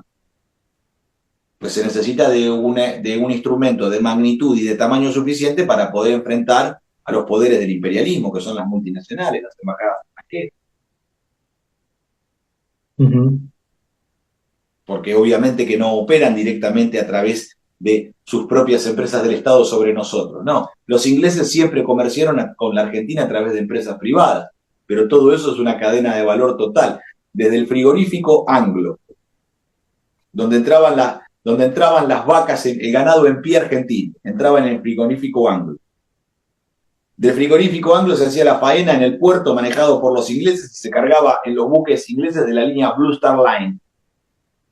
Y de la línea Blue Star Line hacía puerto en Inglaterra y se distribuía a través de la compañía Battery Brothers con una red de 2.500 carnicerías en el Reino Unido. Entonces, desde que entraba el ganado en pie argentino en el frigorífico Anglo, hasta el churrasco que le venden a los ingleses en una red de 2.500 carnicerías y toda esa cadena de valores ingleses, y son ingleses que se venden a ingleses. Y después te vienen a decir, no, lo que pasa es que el precio del mercado está. ¿Qué precio del mercado? No existe eso. Pagan barato acá el ganado en pie, pagan barato acá la venta a la compañía que exporta, y allá recuperan todo el valor a través de las triangulaciones que hay entre ellos mismos. Por eso es tan importante la Marina Mercante para la nacionalización del comercio exterior,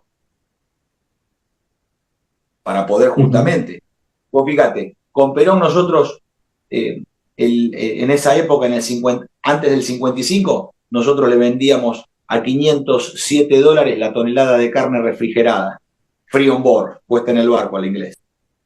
La fusiladora lo primero que hace es derogar el IAPI y retrotrae los contratos a antes del IAPI. Y pasamos de cobrar $507 la tonelada a $250 la tonelada. La mitad. Claro. Eso es lo que hizo la fusiladora de Rojas y Aramburu. Esa es la subordinación a Inglaterra, y por eso es un golpe de los ingleses contra Perón. Porque retrotrae las cosas a antes de Perón. Y hasta el 55 nosotros le cobrábamos $507 a los ingleses por nuestra carne puesta en el barco, en el puerto de Buenos Aires. Si la llevábamos nosotros, además ganábamos el pleito. Y en el 56 están vendiéndole la misma tonelada de carne a la mitad, $250. Esas son las razones de la fusiladora, y no otras. Martín, en estos días se estableció o se hizo una nueva constitución en la provincia de La Rioja, que dicen que es muy parecida a la constitución del 49. ¿Qué opinas de este tema? No lo sé, no la leí y prefiero no opinar de aquello que no leí. Pero así también me han dicho que en la Constitución figura la renta básica universal. Es totalmente contrario a la Constitución del 49, porque la Constitución del 49 es una constitución espiritualista y con centro en el trabajo. Y la renta básica universal es enemiga del trabajo, es enemiga de la humanidad y es esclavitud. Es una idea inglesa de esclavitud. Bajo una parte de la Agenda 2030, ¿no? Por supuesto que es parte de la falsedad que el inglés predica a través de sus teólogos en la Argentina, de que estamos en el fin del trabajo. Fin del trabajo. La Argentina importa $100.000 millones del extranjero en producto que no fabrica. Argentina importa 8 de cada 10 autos que se venden en la Argentina son importados. Mirá si no se trabaja en otras partes del mundo. ¿Qué es lo que vienen a decir? Que el trabajo no existe más. No, lo que le quitan el trabajo es al argentino.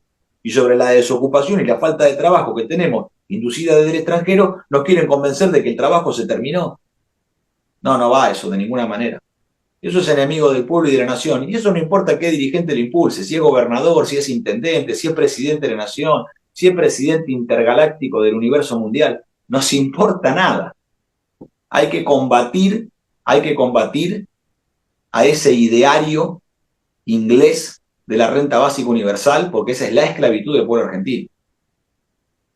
Que le paguen a la gente por no hacer nada, de ninguna manera. No va. Martín, cambiando de tema, ¿qué es la soberanía, Martín? Y la soberanía es la propia determinación del ser en su voluntad de poder. Y la soberanía popular es la que constituye la unión de argentino con argentino, en la cual el pueblo expresa su sentido de trascendencia, escribiendo su página en el mundo, a partir de ese conatus, ese freno a la muerte, esa voluntad de no morir, de no perecer, y de ese sentido trascendente. Y ese sentido trascendente lo constituye en una nación. Ese pueblo se constituye en una nación, que va trascendiendo. Y bueno, después tiene un Estado que es el orden jurídico, ¿no? Que se da ese pueblo en esa nación a través del orden jurídico que el Estado da. Pero la soberanía es eso, es el acto de voluntad de afirmación de la vida, del ser. Por otro lado, ¿qué es la independencia? Bueno, no tener justamente que depender de otros. Entonces eso la comunidad nacional lo puede resolver. Los argentinos podemos ser independientes económicamente, porque nosotros podemos alcanzar la autarquía industrial, nosotros podemos fabricar por nosotros mismos todo aquello que nosotros necesitamos. Y los que no han hecho lo necesario no pueden venir aquí a dar consejos de que no, esto no se puede, esto lleva mucho tiempo. Y si nunca empezaron y siempre frenaron. Los que hace 30 años o 40 años dicen que no se puede fabricar en la Argentina un avión caza interceptor porque lleva 20 años de desarrollo y ya se comieron 40 años. O sea, ya se comieron 2 ciclos de los que ellos dicen necesitar para que eso se pueda hacer. Como se comieron 2 ciclos predicando de que no tiene sentido hacerlo porque lleva 20 años, vamos a seguir escuchando consejos de estos mismos personajes. Resignados que dicen, bueno, no, la idea no es fabricar algo todo en la Argentina, sino que tenga aunque sea un componente argentino. No, eso es estar subordinado al orden de la División Internacional del Trabajo, que es aceptar la usura industrial. No corresponde como argentino aceptar eso. Hay que luchar y hay que prevalecer. Hay que afirmar la voluntad de poder nacional. Nosotros dominamos el ciclo completo de la energía nuclear. Mirá si no vamos a poder fabricar una televisión. Mirá si no vamos a poder alcanzar la fabricación de un teléfono. Bueno, pero hay muy pocas naciones que fabrican microchips. Sí, ya sé eso, ya lo sabemos. Pero eso no impide que la Argentina fabrique todo aquello que es necesario, que es de orden necesario. Vamos a ver si los teléfonos celulares son tan necesarios más adelante. Porque verdaderamente nos están haciendo perder el tiempo, verdaderamente están generando en la juventud argentina un déficit de atención en la educación, que el daño ya está a la vista. El daño está a la vista. Vos con los niños... Se ha operado en contra de la autoridad, ¿no? Claro. Es en contra de la autoridad, y es en un ejercicio de la libertad. No, los chicos son libres de hacer lo que quieran y pueden tener el teléfono en el aula. Bueno, pero sigan así, muchachos, así no va. Así no va. Así no va con los progres y sus ideas de la libertad. Entonces, no pueden resolver nada y no pueden hacerse cargo de ninguna responsabilidad importante y trascendente.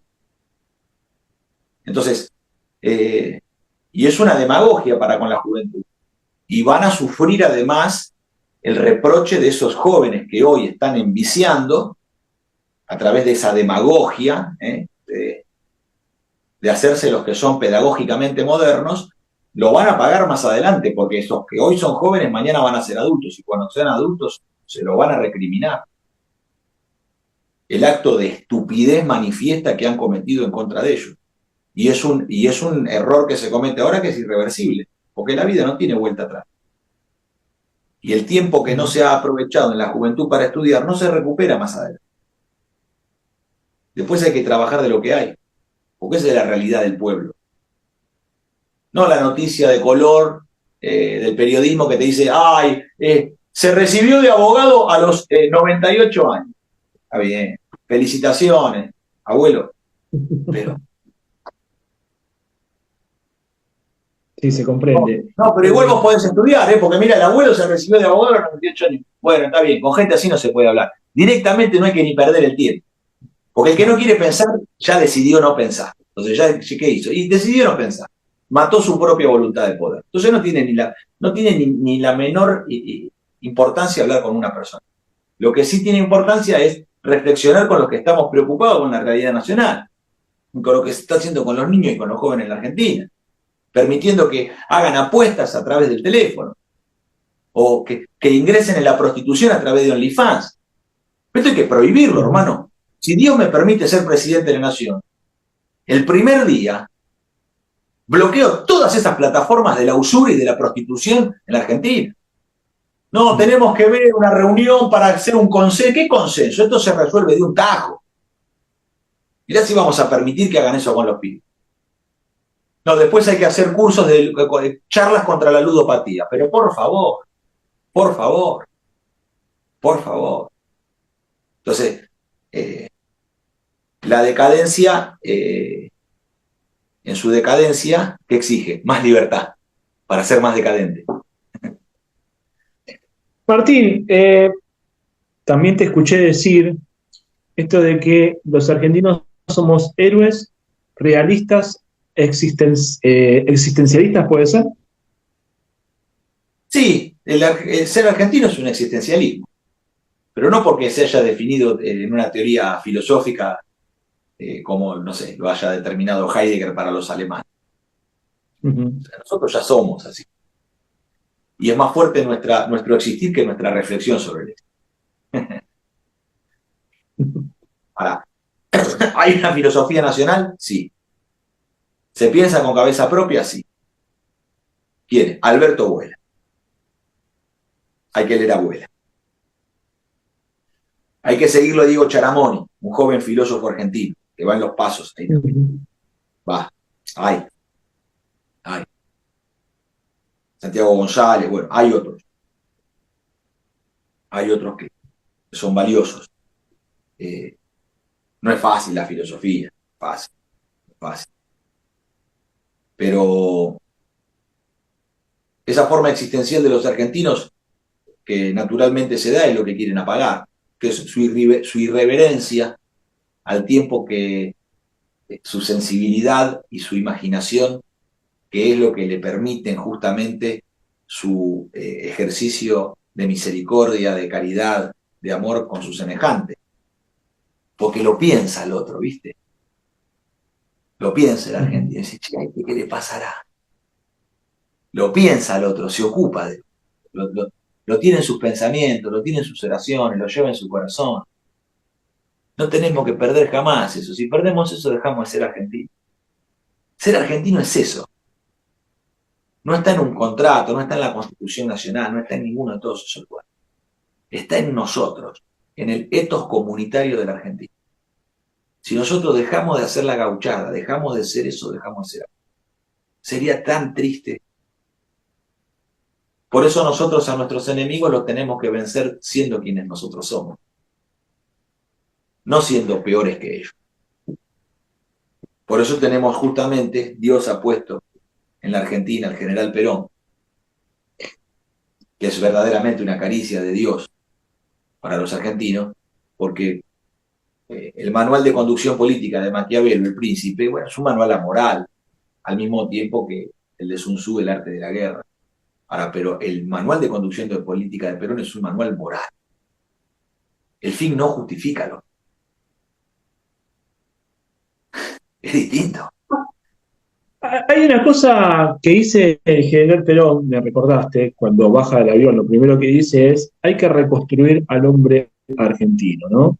Pero a su vez, yo te voy a hacer una pregunta, Martín, que ya nos estamos quedando sin tiempo, pero mientras tengamos tiempo, quiero que lo aprovechemos. Y sumarle a eso, ¿es el peronismo lo más cercano al ser argentino? Es una cosa que decía Alejandro Álvarez.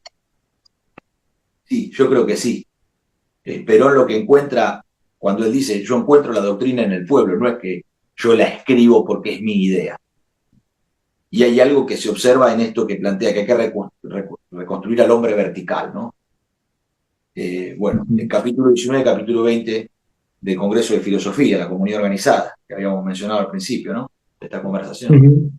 Bueno, ¿qué dice Perón con claridad? Donde se ha hecho doctrina filosófica de la angustia existencial y al punto de llevarla incluso a la náusea, de Heidegger a Sartre, dice, esto no quiere decir que no sea real. Dice, pero ¿por qué se da esto? Por cierto relajamiento biológico. Porque se ha perdido la finalidad y la norma. Entonces, ¿qué debemos hacer? Recuperar para el hombre la fe en la misión. Hay que recuperar para el argentino la fe en la misión. Tiene que valer la pena la misión y tiene que valer la pena el compromiso de tener fe en esa misión. Para eso hay que respetar al semejante. El que está trabajando y el que está en misión tiene que ser respetado y tiene que ser protegido y cuidado en la misión en la que está. Hay que darle cobertura, ¿no? Es como el soldado que se manda de punta adelante. ¿Y qué hacemos nosotros? Y bueno, lo cubrimos con fuego, ¿no? Cuando sale corriendo para tomar una posición, lo que hacemos es disparar para darle cobertura. Bueno, entonces nosotros tenemos que tener esa idea de dar protección y para que el hombre pueda recuperar la fe en la misión. Y para eso, ¿qué tiene que haber? Finalidad y norma. Tiene que estar claro que lo que hacemos tiene fines, que buscamos alcanzar determinados fines y que para eso nos vamos a valer de los mejores medios.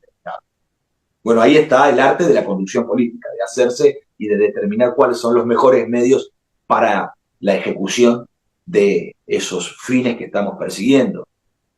Y la comunidad organizada es una comunidad de destino.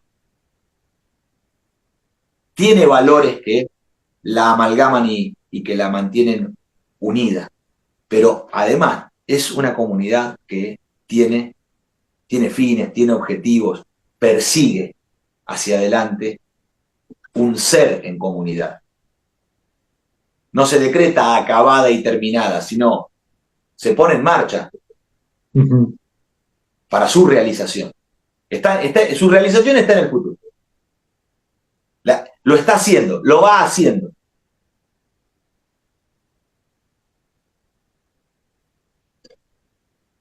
Hay una cosa que vos decís, Martín, que me gustaría que lo desarrolles un poquito, lo que tenemos de tiempo.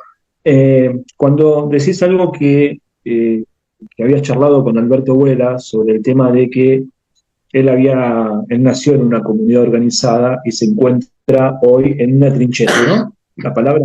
No, en una trinchera, ¿puede ser? Él nació en una comunidad organizada y se iba a morir tristemente en una tribu. Bueno, Alberto ya no lo está diciendo tanto eso, porque se ha encontrado con otros criollos que tienen la edad de sus hijos y que esa herencia para sus hijos gauchos que él nos está dando, obras sobre sus hijos gauchos, que somos nosotros, y que nosotros nos hemos juramentado que aquellos que sí hemos nacido en una horda, vamos a luchar, vencer y prevalecer en una comunidad organizada. Eso es lo que hemos acordado. Esa es la orden.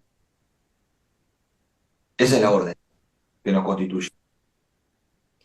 Y ahora sí, para finalizar, Martín, ¿nos espera Perón en el futuro? Sí, claramente. Nos espera Perón en el futuro porque el movimiento nacional está en el futuro, porque la tradición no es la historia, sino aquello que es lo sagrado. Y no es la adoración de la ceniza, sino es pasar el fuego. Por eso está en el futuro, porque su voluntad de poder está en el futuro. ya está adelante. Nos llama desde el futuro.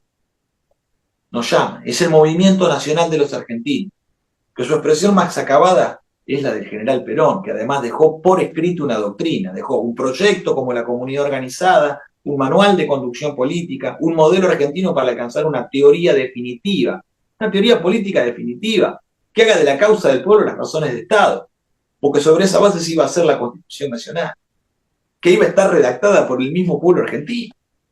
Entonces eso es un acto donde ese poder que emana de Dios se deposita en el pueblo y el pueblo lo delega en los conductores. El Perón en el 74 lo que vuelve a hacer es volverle el poder que el pueblo le delega a Perón, Perón se lo entrega al pueblo, convocándolo en el modelo argentino y diciendo, de aquí saldrá la futura Constitución Nacional. Y cuando se despide finalmente, Perón dice, mi único heredero es el pueblo. Claro, no lo supimos entender, porque es como son esos mensajes que tienen profundidad y sentido de trascendencia. Viste, como cuando sos chico y escuchás de San Martín, ¿serás lo que debo hacer o no serás nada? Ah, ¿qué querrá decir eso? ¿No? Vos Claro, sentís sí, que sí. lleva algo importante en sí, pero no sabés qué. Y cuando Perón dice, mi único heredero es el pueblo. Ah, y sí. Entonces nosotros somos los que tenemos que llevar adelante ahora en nuestro tiempo. Es la hora del pueblo. Es la hora del pueblo. Es la hora del pueblo. Hay que unir al pueblo. La unidad es la unidad del pueblo argentino, eso es la más importante. La unidad de los argentinos. Porque hay que unirse, hay que ser más hermanos que nunca, porque sobre la hermandad de los que trabajan ha de levantarse en esta hermosa patria la unidad de todos los argentinos. Si somos nosotros los que trabajamos, si somos los trabajadores capaces de unirnos, seremos capaces de la unidad nacional. En este sentido, algo que dice Francisco, ¿no? Que es aquello de la unidad por encima del conflicto, algo que siempre utilizamos en este programa y que siempre lo recalcamos, y que yo le agregué no solo la unidad, sino también esto de la humanidad, ¿no? Con respecto a este gobierno que muchos compañeros hemos titulado o hemos tomado esto de el gobierno de la crueldad. Bueno, sí, la unidad es muy importante, porque tenemos que volver a pensar en esos términos de totalidad, unidos o dominados. Unidos o dominados. Esto es liberación o dependencia. Y para la liberación necesitamos a todos los argentinos unidos en un modelo argentino, en un proyecto nacional, que sea aquel que vaya determinando la carta de navegación de un futuro gobierno nacional. Y al quien le toque la responsabilidad de conducir desde la presidencia de la Nación como comandante en jefe de las Fuerzas Armadas, tiene que tener esa carta de navegación, la cual tiene que ser de ejecución irrenunciable. Porque si llegamos al gobierno, llegamos para eso. Y si no, mejor que no lleguemos. Pero si llegamos, llegamos para esa realización. Y si no, mejor que no sea. Porque esto tiene que ser en este todo de ejecución, que es la conducción política, tiene que ser el modelo argentino, esa teoría de total ejecución, acorde al ideario de los argentinos. Eso es lo que tiene que alcanzar. Y con esto, bueno, me despido, que la familia me reclama y también es importante. Muchas gracias, Martín, por haber estado en este programa. Bueno, más adelante nos gustaría que tengamos otro programa, pero bueno, sabemos que obviamente la familia es lo primero, Martín. Así que... Con todo gusto, sí, hacemos uno prontamente cuando vos dispongas. Para mí es un gusto conversar con vos. Dale. Un gusto para nosotros también, Martín, conversar con vos. Así que bueno, los dejamos a un próximo programa con Martín Ayerbe. Y la verdad, un gusto enorme, Martín. Nos estamos viendo. Muchas gracias, hermano. Muchas gracias. Un abrazo.